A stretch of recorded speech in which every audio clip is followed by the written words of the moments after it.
Hi, everyone. Thanks for tuning in to another episode of Benefits Brain Food. And today we've got a great episode. We were joined by Andrew Walker, who's the Global Total Reward Lead for Ernst & Young. And we spoke about a concept really close to Andrew's heart, which is exploring the concept of viral change and how do you really affect that within a decentralized organization. So we explored the concept of viral change, exactly what is viral change, how can you use it to your advantage, how do you overcome these pockets of resistance that you might come up against? And we helped share and discuss some of the pitfalls that other companies might fall into and some of those landmines to avoid when you're trying to instigate change at a global level. Yeah, it was such a good session. I remember it. And one of the other topics we covered was global mobility and how it's a pull for a lot of people to join a company that they can then go on and work in another country or another department of that organization. So it kind of links to that decentralized network of how a company is structured. But I hope you enjoy the session and catch you again another time.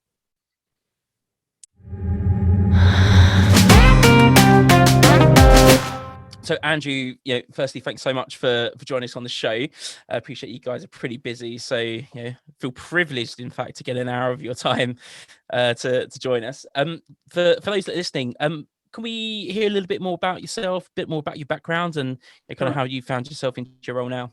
Sure. Okay. Well, to start, I'm the global total reward leader for EY, also known as Ernst & Young.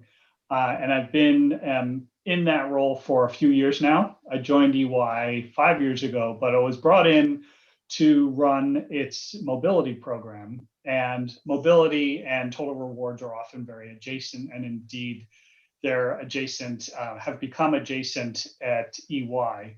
But the reason why I was brought into EY really was to take an organization that had a very decentralized way of administering mobility benefits, moving our people around the world, and turning that into a much more globally integrated approach with one team, one set of policies, one set of programs, et cetera. And Ernst & Young, by its very nature, is a very decentralized organization. So that was, it had been a big challenge for the organization.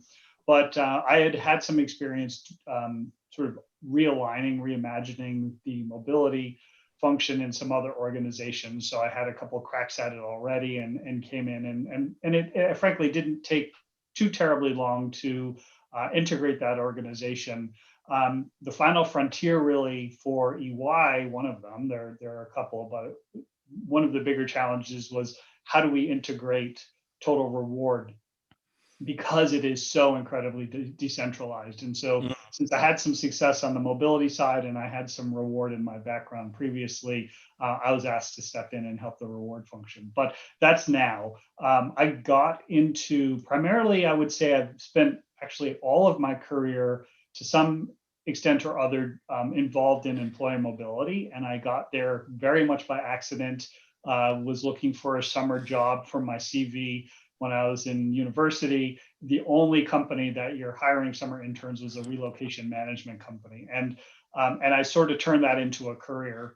And along the way, I've dabbled in rewards in different places. So I had some international compensation and benefits early in my career, some exposure. I also worked for a while for Reuters, which became Thomson Reuters, managing their share plans program. And then I worked as a client-facing consultant for a while, doing some compensation consulting when I was with Mercer. So there was enough of a pattern in my background for EY to say, oh, we think he has enough knowledge in this field and in terms of the change management, that would be a good combination. And being in this sort of global field, particularly mobility is moving people all over the world. I've had a really great career, frankly, of getting out and seeing the world. And in my role, I've been able to travel. I've lost count, but it's well over 45 countries that I've had to travel to for work for one reason or other. I had my first international assignment, as I say, to Des Moines, Iowa, which is not an international location, but if you're familiar with the US, I had grown up on the East Coast, and Iowa was sort of the island in the middle of the country. Very different experience. I absolutely loved it. That was a long time ago, early in my career, but I'm still a huge fan of Iowa. And still have a lot of friends there. But that was my first assignment, so to speak. But later on, when I was with Reuters, I did get to live in London for 5 years. The head of HR said it was time for me to eat my own dog food and move to London as an expat. And I said, couldn't you have a better choice of words for describing my craft than dog food? But that was a really great experience. My kids were younger then. They really sort of started to form much more of a global mindset at a very early age due to that. So yeah, I've had a really, really interesting, diverse career, and I've been loving it. That's awesome. I didn't realize you spent some time in London as well. Whereabouts was it in London?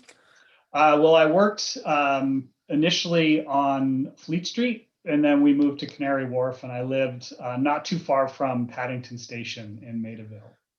Got it. Nice.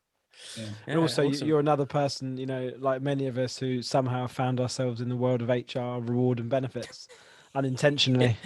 Yeah. I'd love to find people that actually intentionally get in there and don't stumble on it accidentally. And I'd love to know what their career plans actually were, whether they actually, chose it by default. I don't know.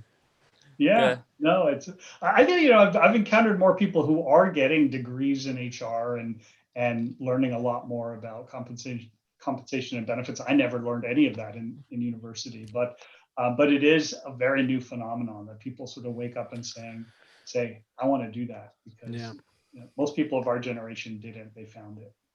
Yeah, it's strange. Like, I wonder how many interviews or guests we'll end up having before we find someone that had the intended career path. So far, every kind of background is like, you know what, I never kind of intended to get into HR, and I just kind of fell into this admin role, or like, as that, there as an HR, advisor, and then kind of sow the kind of passion and kind of experience grew. And it sounds as though, from what I hear, your kind of background and success in the global mobility part was almost kind of you're a victim of your own successes, weren't you? So they said, oh, if you can do that, then we'll pick you for the total reward role as well. You can do that too. Yeah, indeed.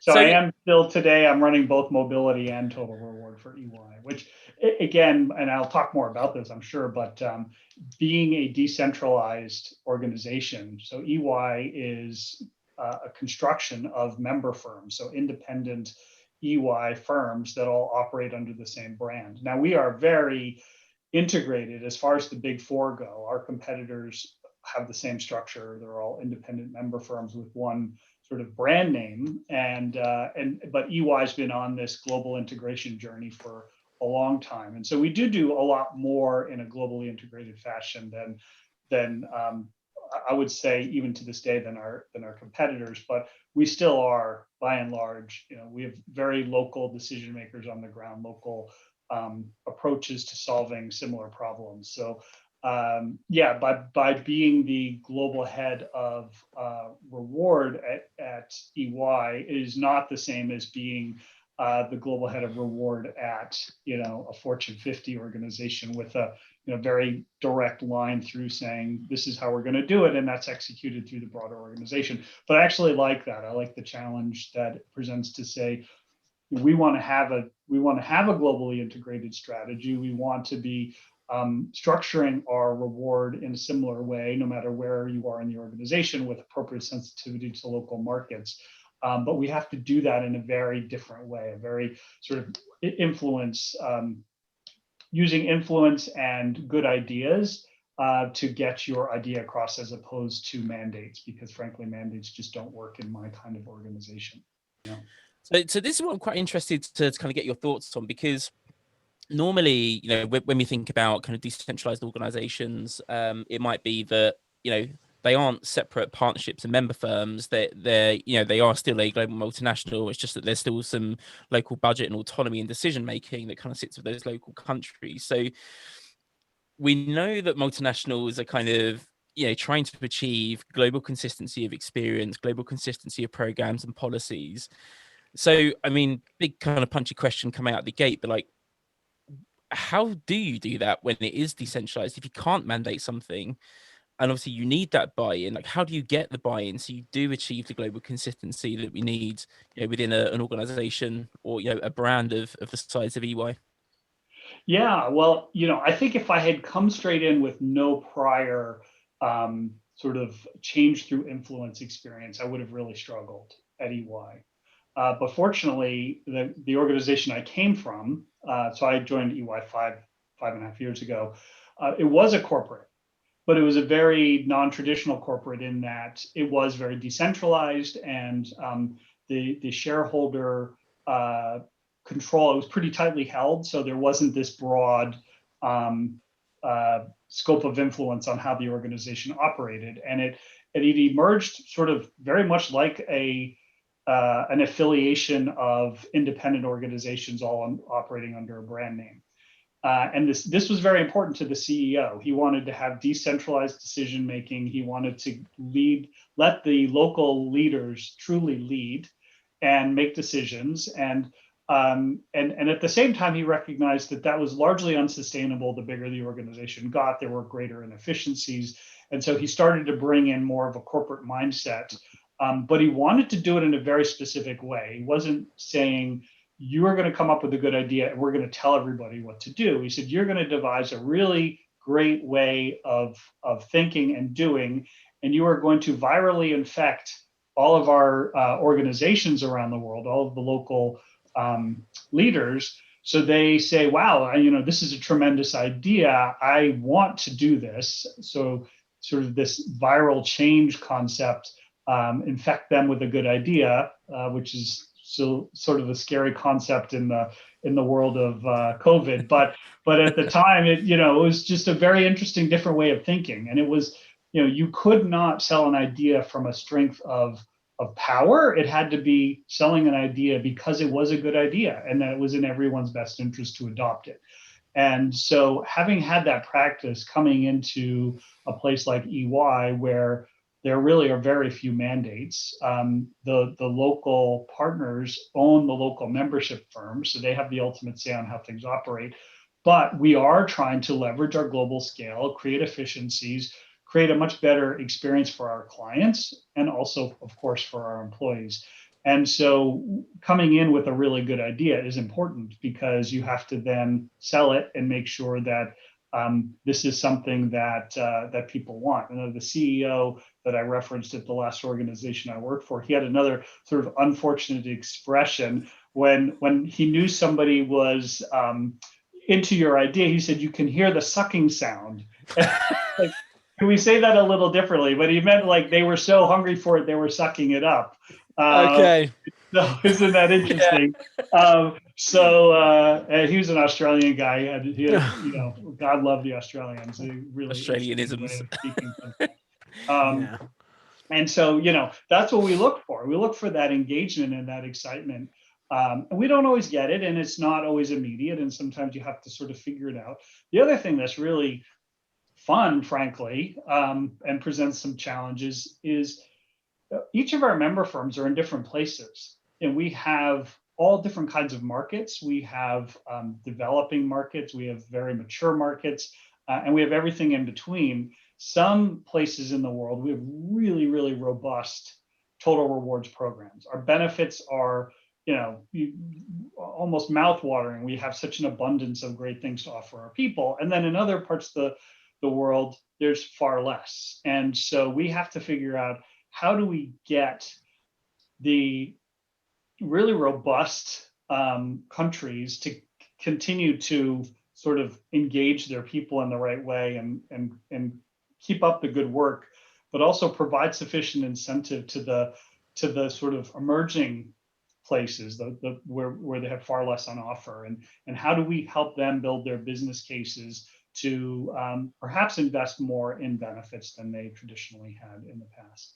So every day is different. Every conversation is slightly different, and convincing people what a good idea is going to vary depending on where in the world you are and who you're talking to. That's really fascinating. And what sort of challenges do you face when you're trying to convince individual member states to go along with an idea? I know you said infect them with an idea, and also is it almost like an election? Do you need majorities in each member firms? Do you need most of the member firms to adopt something, or is it more of a cascading of orders? Yeah, well, it's probably a bit of all of that, but and I would say that good ideas get momentum, and you'll have certain parts of the world that, and it is not always one part of the world. It depends on where in the world you are. A developed market say we don't need that, we already have something, or an emerging market say we can't afford it. But it's about sort of aligning priorities, and the more you get engagement and support for an idea, the more the rest of the member firms sort of line up and say, yeah, that's a good idea. We also see that depending on where in the world you're operating, you might already see sort of an amalgamation of practice. So Asia Pacific is really our poster child for advancing a consistent way of operating, because organically they've started to go, they years ago started to go in that direction. So they have much more similar approaches for their benefit offerings. They manage a lot of that, the brokering of benefits centrally, whereas in other parts of the world, every country is sort of engaging in that independently. So we're looking at sort of why does that work well? How can we help other parts of the world adopt similar practices for their benefit? And it's often just a matter of getting the right people talking to each other, because they just hadn't been aware of what their counterparts in another part of the relatively close part of the world is doing, and having that dialogue. And we've established a number of networks, which is a voluntary thing. We don't say you have to join the well-being network or you have to join the recognition network, but we establish these so that people who have an interest in it to learn more, learn leading practice, figure out how to maybe solve the same problems but in a different way, or saying I can't figure this out, who else has done it. That sharing has been really powerful, and we've seen the needle move quite quickly just through the act of getting people to talk to each other and listen. So that's been really helpful.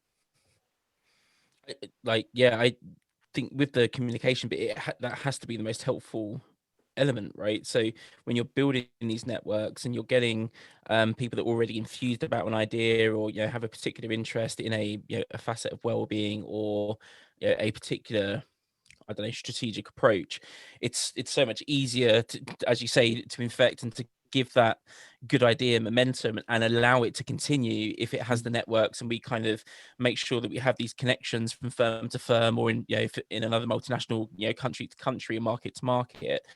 And with those networks, that allows it to almost have that virality, doesn't it, kind of around the organization as if it were one.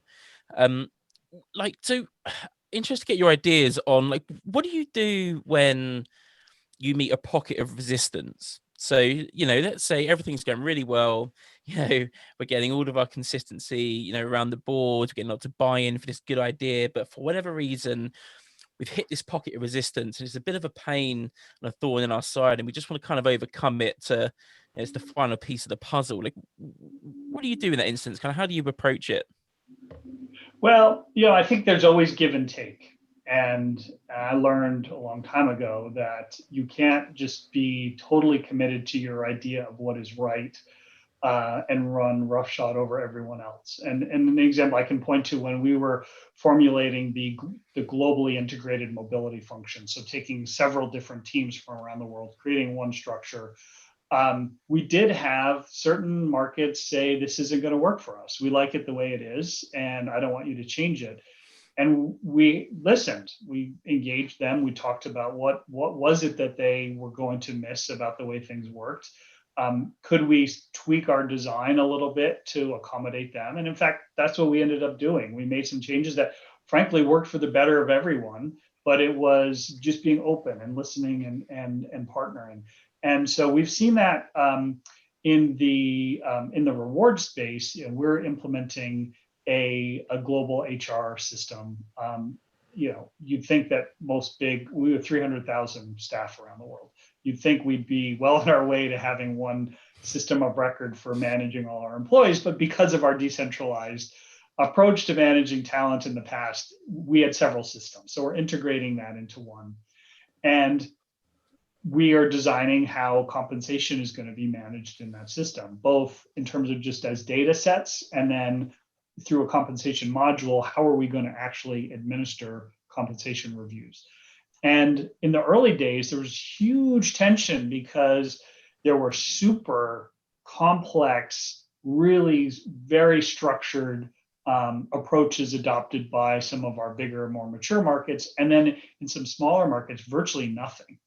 And you're taking, very loose sort of, managing it on spreadsheets to having a dedicated compensation management tool that's very robust and is adopted by all the local users. And you have to go to somewhere in the middle. And for the first, I would say, we've been having these discussions for a while, but for the first, I'd say easily a year, it could almost get hostile.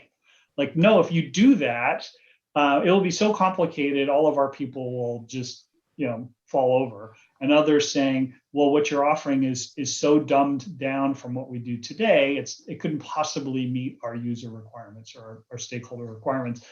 And again, through conversation, through give and take, through just, again, listening to each other, we're still solving problems. We're not out of the woods yet, but we're so much further along. And there's a degree of trust and faith that we all have the best intentions in mind, and that we'll work through it together. So that's been sort of the one thing that I've been felt most rewarded by working in Reward, is seeing that evolution of how it was almost, I shouldn't say hostile, but it was not as collaborative as you would probably expect, to now being very collaborative, very engaged.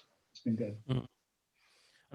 And I guess to some degree, it's almost the, I'm not sure if this is the word I'm looking for, but almost like a bit of a trust exercise, because we start off, we don't really know, okay, what's this going to look like for us? We're a little bit averse to change, or, we're not sure about following this strategy. But I guess over time, as you say, once that, kind of rapport, so to speak, builds and the trust builds, and they actually get that actually there are a number of advantages in, not falling in line, but buying into, I think, and being advocates of the good idea that we're kind of passing around those networks. Like, I think it sounds as though kind of that's quite a kind of quite a key part.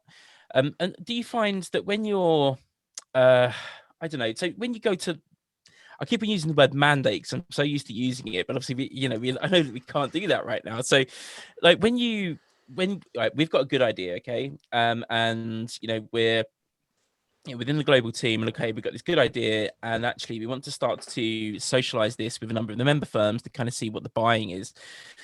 Do you find that to some degree the mindset in doing that in a decentralized organization is a bit more different, in that you need a little bit more patience and you need a little bit more time to explain the concept, to get buy-in, to almost kind of test the waters with a couple of firms, rather than saying we're going to mandate it, this is what it looks like, and you're just going to kind of have to get on board, or or not.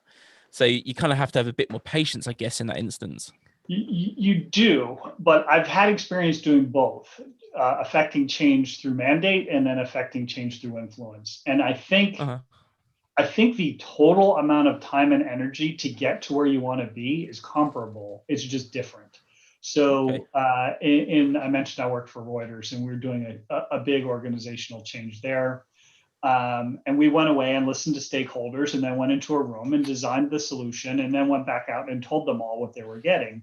And there was tremendous resistance. And we implemented it. We did it very quickly. It was quick. It was efficient. It was the right solution for the organization. But we hadn't convinced anybody that it was right for them. And so we spent probably the next 18 months just coercing people to get on board. And I had this coworker who was, you'd never know it. She was just like ruled with an iron fist, but she was so pleasant and so nice. And she was sort of that big stick that you walk into a room with, because people would think, oh, this is going to be a pushover. And then she was my secret weapon to kind of get people on board. But between having that skill set on the team and our collective energy, and then the resistance and the energy put into the resistance was very time consuming and frankly not very efficient.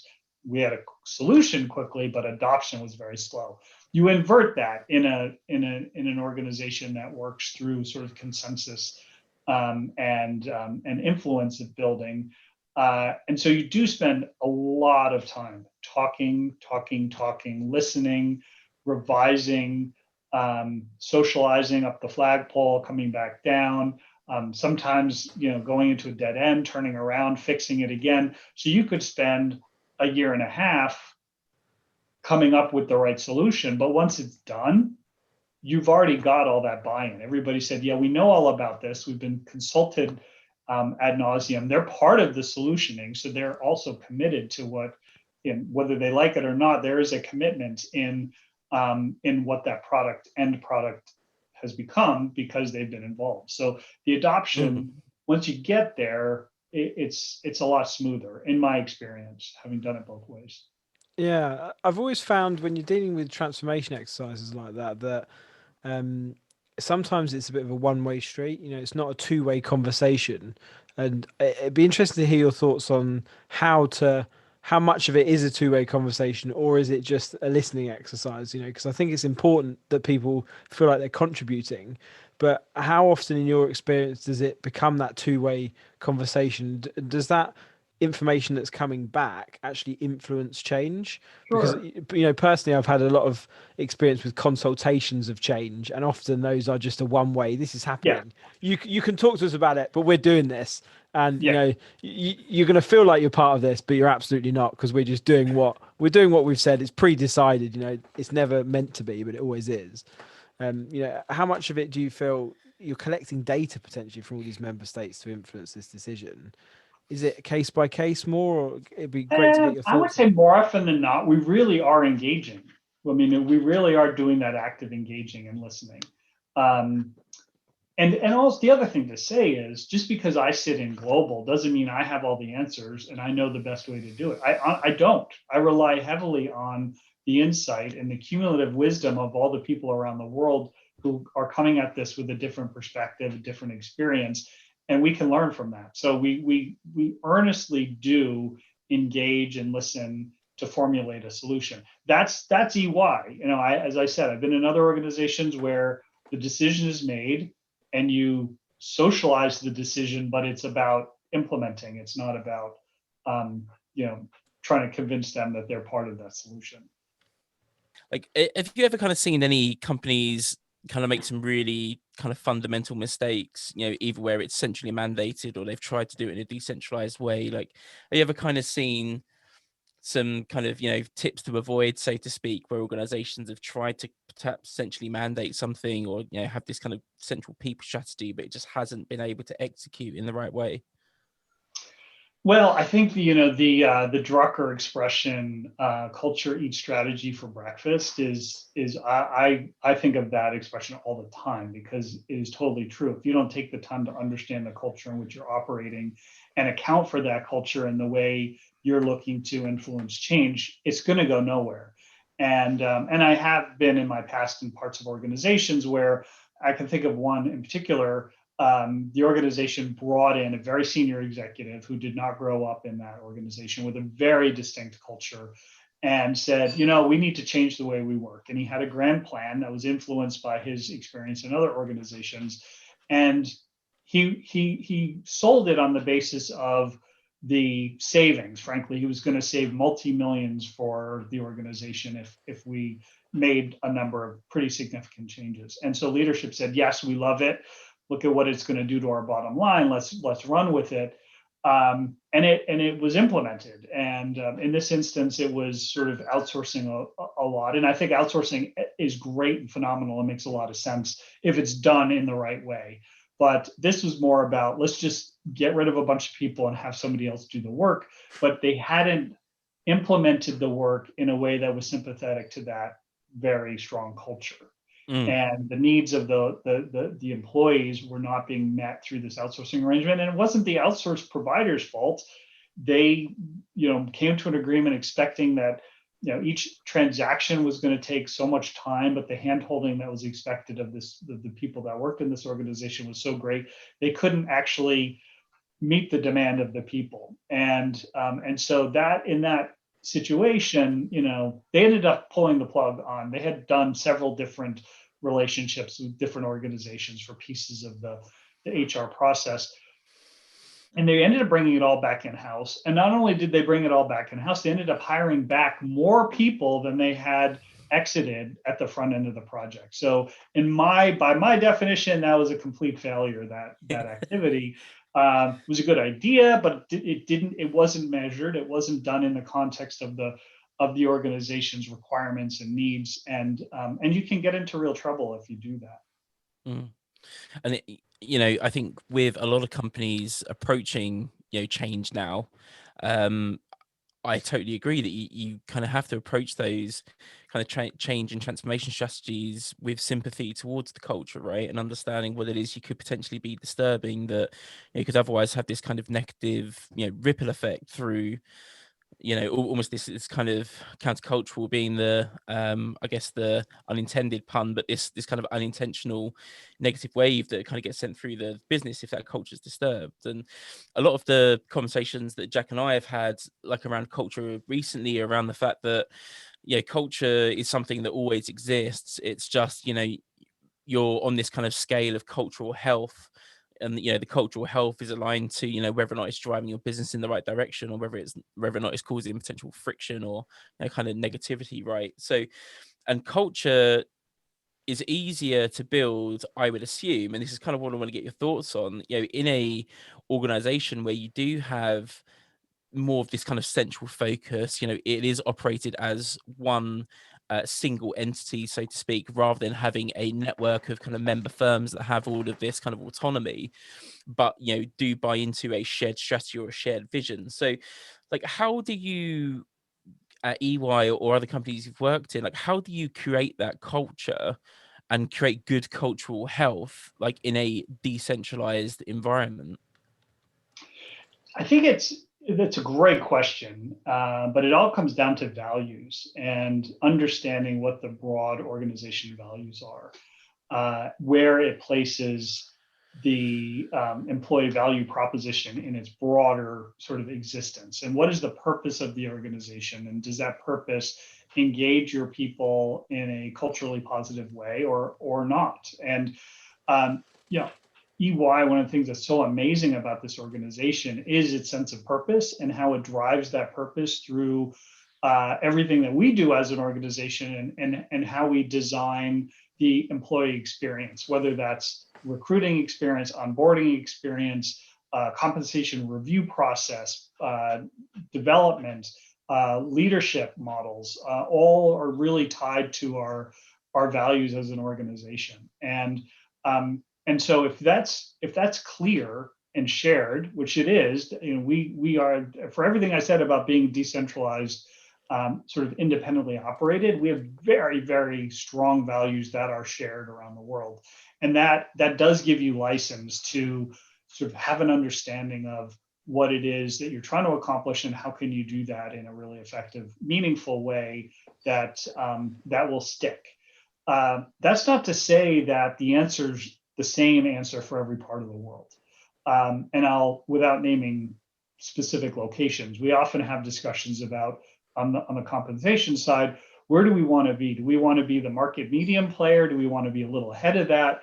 And generally we come out, we want to be sort of at least paying on average what the market's paying. But we have some places in the world where we have such a compelling learning experience for people out of school that we actually pay slightly below market. And we're very aware of that. And it doesn't stop us from hiring the right talent who come in. And there's a sort of unwritten contract here that we're going to pay you something that's good, but maybe not as good as you can get elsewhere. But we're going to give you a phenomenal experience, and you're going to have exposure to work that you couldn't possibly get anywhere else. And in our early career employee profile, there is expected turnover, because often they'll work for us for a couple of years and then go to grad school, or they'll work for us doing audit, and then they decide they want to go into industry and actually work in one of these types of organizations that they've been supporting. And that's a perfectly normal part of our proposition and engagement.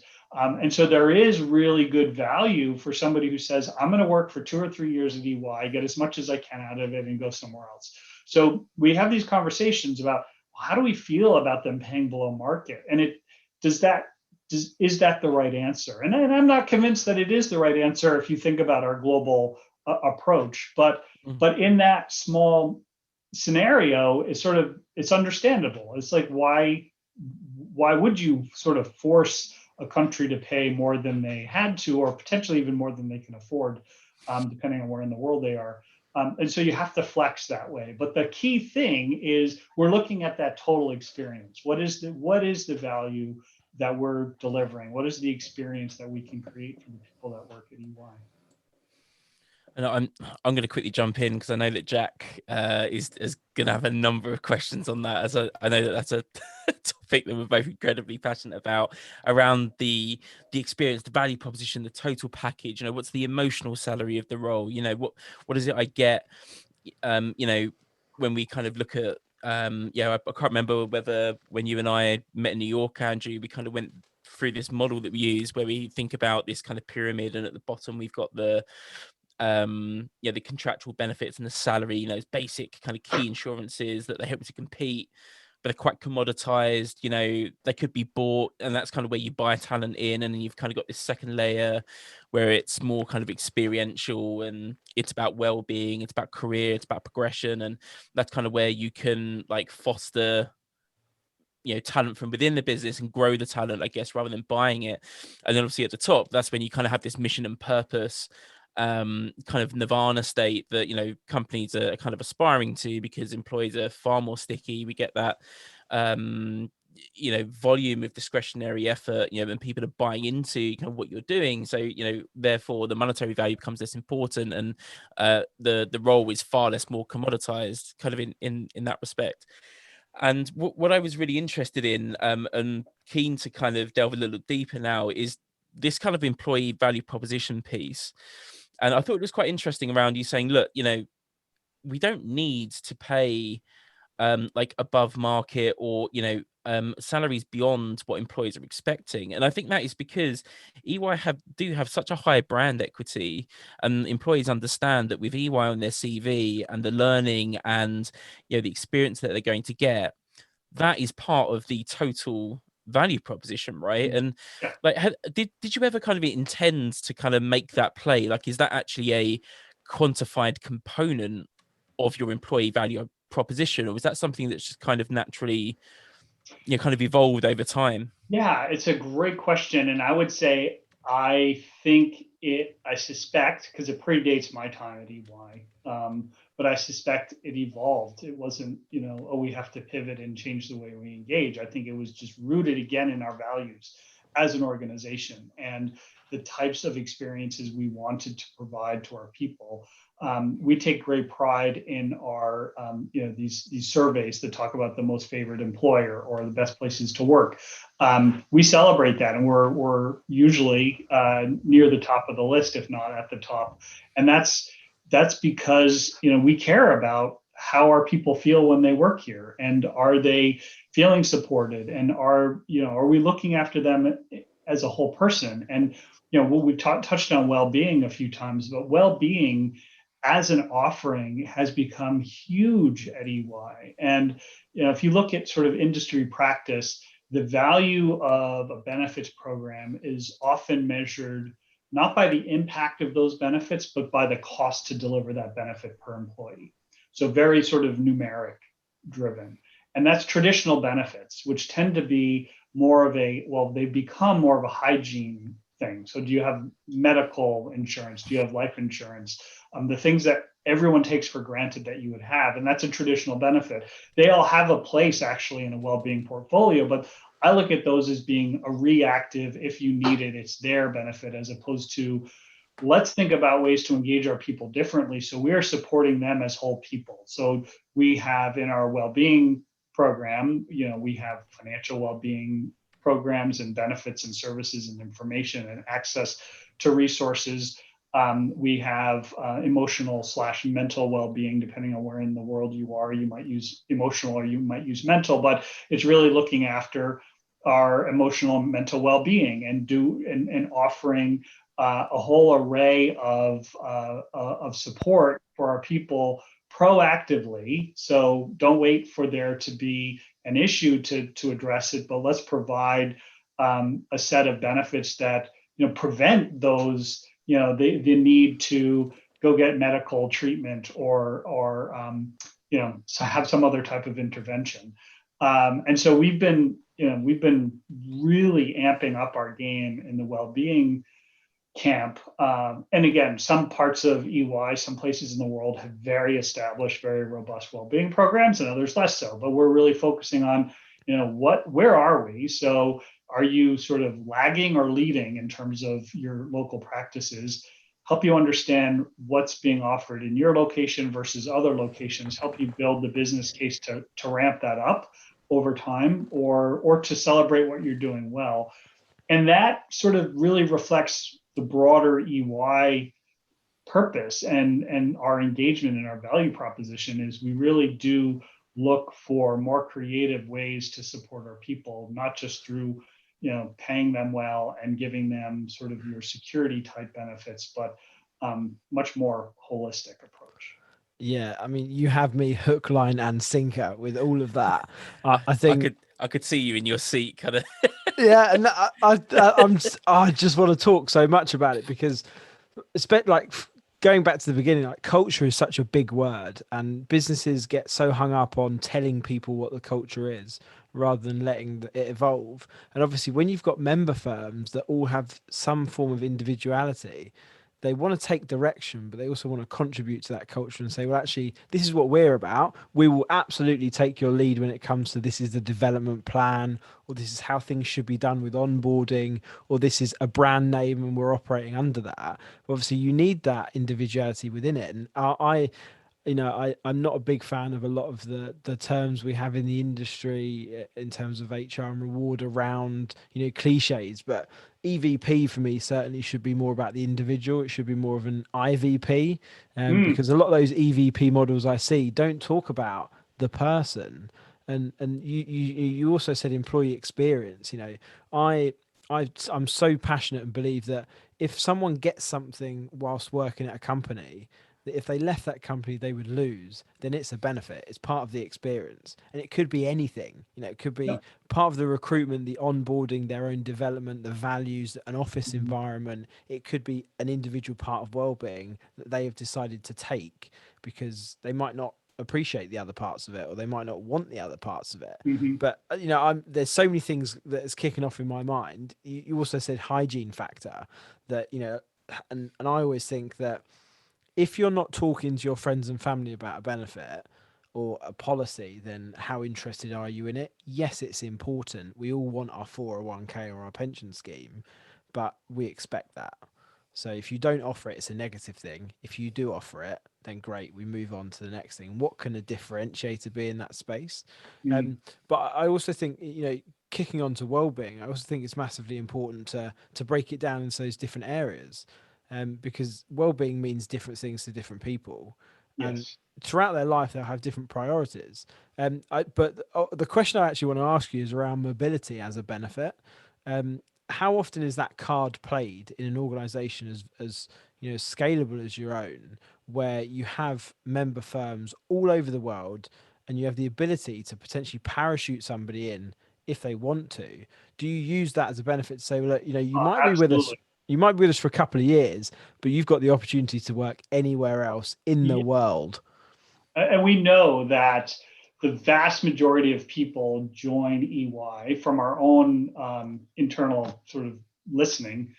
They join EY for the potential to have an international experience. 86% of people who join EY cite that as one of the reasons why they've come to EY. Wow. So there's huge demand. And because we are so global, 300,000 staff working in over 130 countries around the world. So we're everywhere. And we have some really big offices and a lot of very small offices, but and everything in between. And so that's, there is that opportunity. If anything, we're challenged to provide more opportunities because people, and the other thing is we have lots of opportunities, and we talk about it as, you can have a mobility type experience without actually leaving your seat, because you are interacting with colleagues all over the world and having intercultural experiences. That is one type of cross-border experience. And then you can go on project teams and go on business trips, and that's another. And then there's the short-term assignment, and then there's the full-on multi-year international assignment. And so we do talk about it in a broader sense so that we don't frustrate those 86% of our people who are looking for that, thinking, well, I'm only going to get that by moving to Australia for 4 years. And that's where everybody wants to go. Everybody, the Australians may want to go somewhere else, but everybody seems to want to go to New York, London, or Sydney. And there are only so many roles. We actually do have lots of assignees in each of those places, but so we broaden it and try to make it more about the cross-border experience instead of the sort of classical type of mobility. But that being said, we're always doing more to try to find more opportunities. And on the mobility side of the fence, we've been sort of developing this concept called USwap, and it's almost like an online dating where you're flipping through an app to try to find somebody who you can swap roles with. Yeah. It's like you're Tindering. That's awesome. And so it's a really great, and the business loves this, and we were thinking about this as an early career opportunity. So if you're making widgets in one country and you find somebody making widgets in another country, one of the biggest barriers to mobility is leaders don't want to give up their good people because then they have a resource hole. But now in this case, they're going to get somebody in exchange. And it's a relatively low cost proposition. And so as far as international assignments go, you couldn't get much less expensive, but you're not having to provide a whole bunch of benefits, ongoing sort of school fees and housing allowance and so forth. It's more about making sure they've got their work permit and that they're squared away from a tax compliance standpoint, and then they're there working. And then at the end of the 6 months, 18 months, however long that swap arrangement is, they go home again. And so this is something that, as I said, the business is really excited about because they know their people want this, and a lot of people get frustrated because it takes a little while to find those opportunities given the way we currently operate. But what's even more interesting is they're starting to see the possibilities for this even at the most senior partner level. So we have a lot of very large accounts that are very, very important to us, and we've got very senior partners taking care of those accounts. But for their own development, it would be great if they could go work somewhere else. So we're looking at how do we actually do this sort of exchange program for very senior partners as well, probably with a different benefit proposition, but still facilitating the sharing of resources across borders as opposed to just somebody, which is traditionally it's, I have a need, I need somebody, let's find somebody and then pull them. And then you create a problem somewhere else where then the manager has to backfill for that resource. Yeah. So do you envisage that being a complete change in role for those individuals, or would you actually try and almost move part of their role with them to make that easier if they are in a really high level? Well, it's a great question. It's, it starts to get very technical around what work you can do from your old role in a different country, particularly in a member firm construct, but possibly. You wouldn't necessarily have to change everything you do, but at least it depends on who their economic employer is while they're on assignment, really will dictate the kind of work they can do while they're there. Sure. And also from your personal experience, having led mobility strategies, but also moved around yourself in different countries, what is a common mistake companies make in transferring people to different countries, or what do people often get wrong or miss out? Well, it's a great question, and something I'm very passionate about is being very clear on, before you even start the assignment, what are the outcomes you're expecting to achieve at the back end. The assignee is often, and I can say this for myself too, I was very excited about the prospect of moving internationally, and I was just thinking about that role. But we see that all the time, and we leave it to chance often. And I'm not talking about EY, I'm talking about all mobility sort of as a profession. There are very few companies that really proactively manage this. I call it sort of the organic approach, where the stars align, the assignee knows why they're going, what the business objectives are, what their personal development plan is for the assignment over multiple years, what are the skills they're going to develop, what are the relationships they're going to develop, and what are the roles they're preparing themselves for at the back end of that. And that doesn't happen very often. You might have a business case, and often the assignee doesn't even know what the business case is. It's just, oh, I'm so excited to move. I'm going and I perform a job, and then they're there in that environment. It's totally true in my case. I didn't think about anything else. I just was loving the moment. And then it's, oh, you're moving home in 6 months. Oh, crap. I have to figure out what I'm going to do next. And then, often the assignee goes back home into a role that's just available, not what was sort of built for them or they were being built for. And they're sort of frustrated. And there's a lot of dissatisfaction, and we see turnover is pretty high in a year or two following assignees coming back, again, in the industry, not necessarily reflecting EY.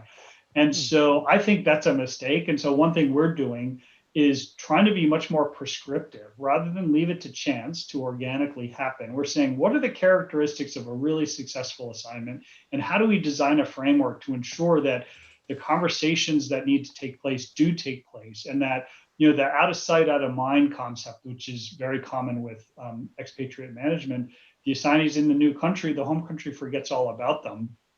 They might go home on home leave, but once a year, which is pretty common, but they very seldom go back into the office. And what we're trying to nurture is really maintaining that connection throughout the assignment. You may not have much to do with that home country business while you're gone, but you should at least be talking to your old boss on a very regular basis as your sort of sponsor or advocate, so that when opportunities start to emerge that are aligned to that original plan, that person can champion that individual and say, hey, Betty Sue has been out for 4 years. This is a perfect opportunity. The timing's not quite right.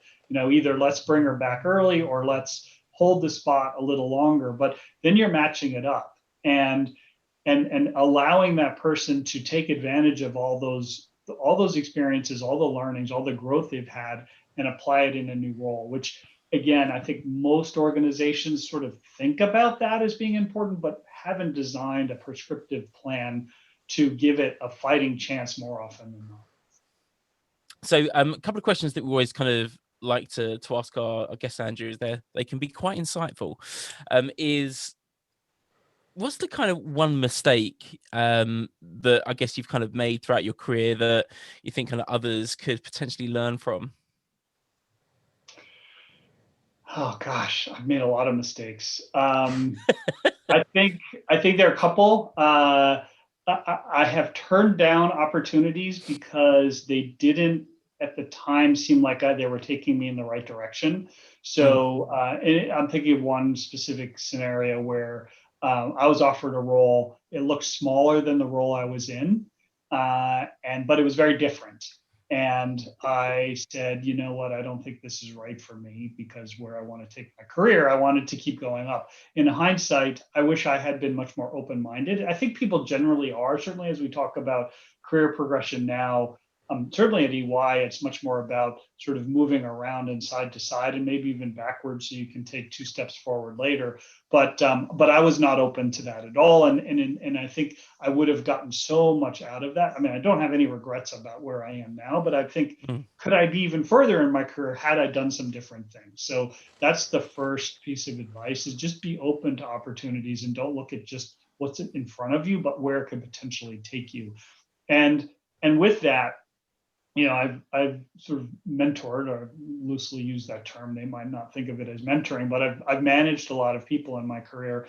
And when we get to that career conversation, we talk about, what do you want to do next? And they really struggle. They'll say, well, I actually like what I'm doing. I don't know what I want to do something else, but I don't know what that is.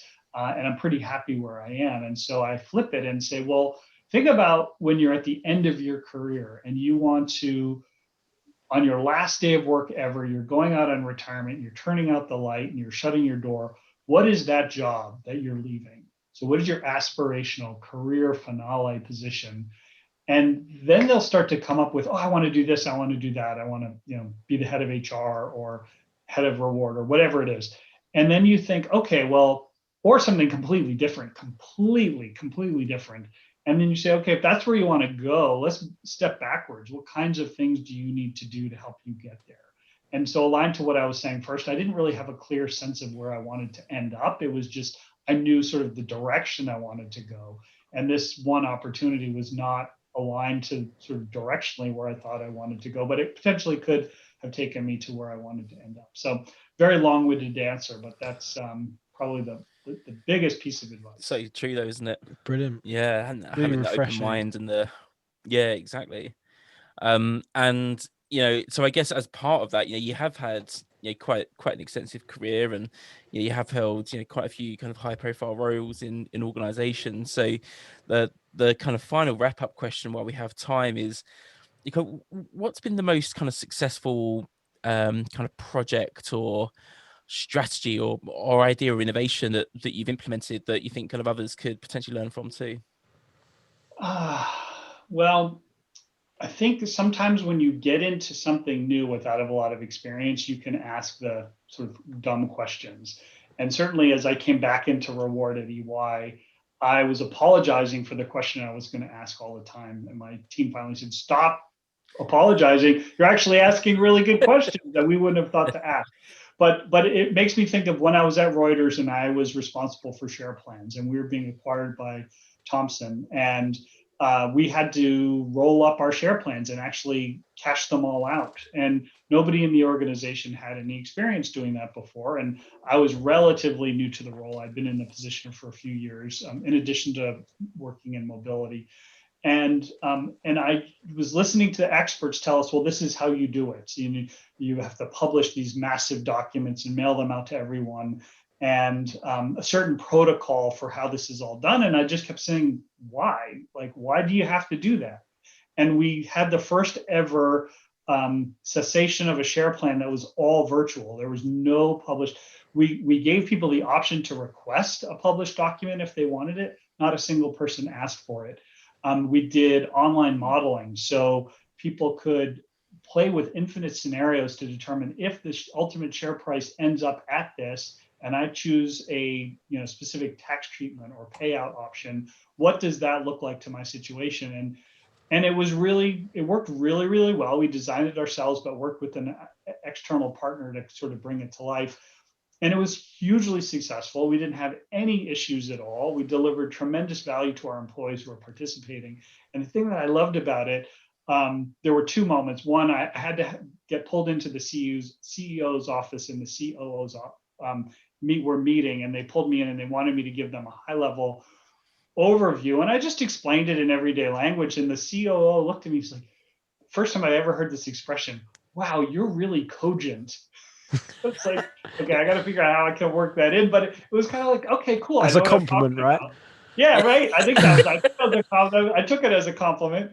But then, like, what I said made sense. I could translate it because they were really having a hard time understanding how this is all going to work. But the real payoff was after it was all over, within a week or two of the transaction, I was in the lift, and the CEO was in the lift too. And he saw me. It was a very crowded lift. And he saw me and said, Andrew, that was phenomenal. Really well done. And then he got off halfway going up, and everybody just turned at me and they looked and like, who are you? So it was really cool. So the moral of the story is don't be afraid of what you don't know. It could probably help you if you're looking for an innovative way of tackling a challenge. Love that. Take a chance. Love it. I love it. Yeah, love it. So look, as I say, we could literally talk about this stuff for hours.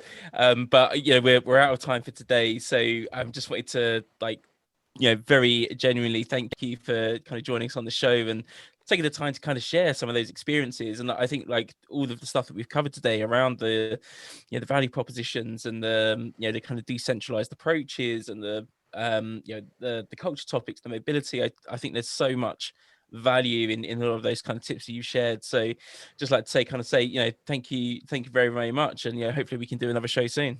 Yeah, well, thank you both. I had a lot of fun. Thank you. Thanks, Andrew. It's been brilliant.